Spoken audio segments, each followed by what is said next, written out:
Ella and Jack had always been city folk, surrounded by noise, flashing lights, and the endless buzz of urban life. But after years of the same routine, the chaos started to suffocate them. They craved silence, peace, and adventure.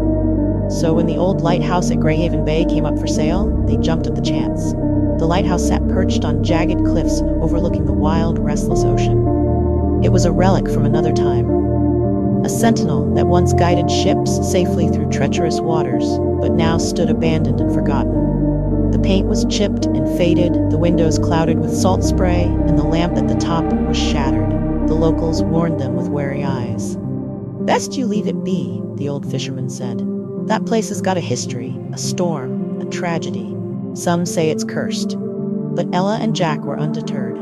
They saw promise in the crumbling stone and rusted metal, a fresh start. As they began the painstaking restoration, Ella discovered a loose floorboard near the base of the lighthouse.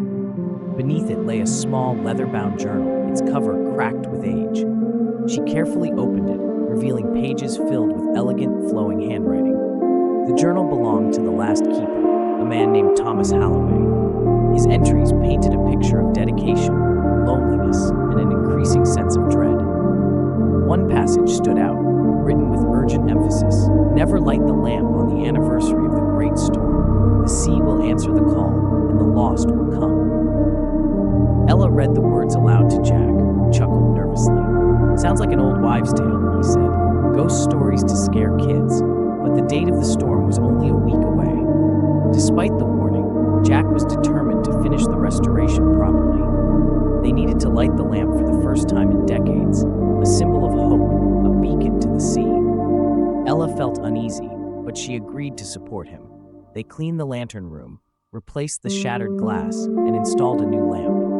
On the night of the anniversary, the wind howled around the cliffs as thick fog rolled in from the ocean. The sky was bruised with dark clouds, the moon hidden behind a veil of mist. Jack climbed the winding stairs and lit the lamp. A warm glow spread out over the water. At first, nothing happened. Then, through the thick fog, shapes appeared, ghostly silhouettes of ships drifting silently toward shore. Their sails were tattered, their decks empty, but for spectral figures standing motionless, staring toward the light.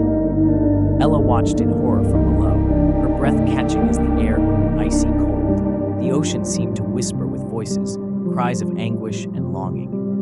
The ghost ships came closer, their lanterns flickering like dying embers. The waves lapped against the rocky shore, as if welcoming these lost souls home. Frantically, Ella flipped through the journal again. She found a story about the Great Storm decades ago, a night when many ships were wrecked and dozens of sailors lost their lives.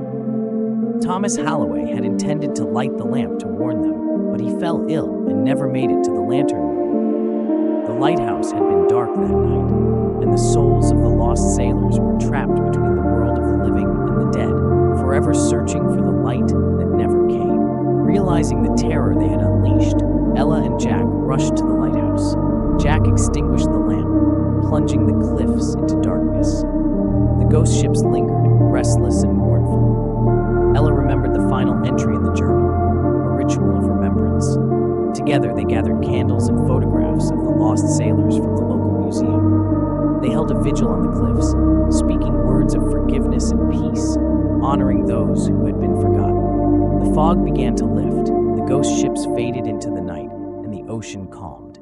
Ella and Jack left the lamp unlit on every anniversary thereafter. They had learned that some warnings are born from grief too deep to disturb. The lighthouse remained a silent guardian, waiting patiently, but no longer calling the lost home. Moral: breaking old warnings may wake ancient griefs.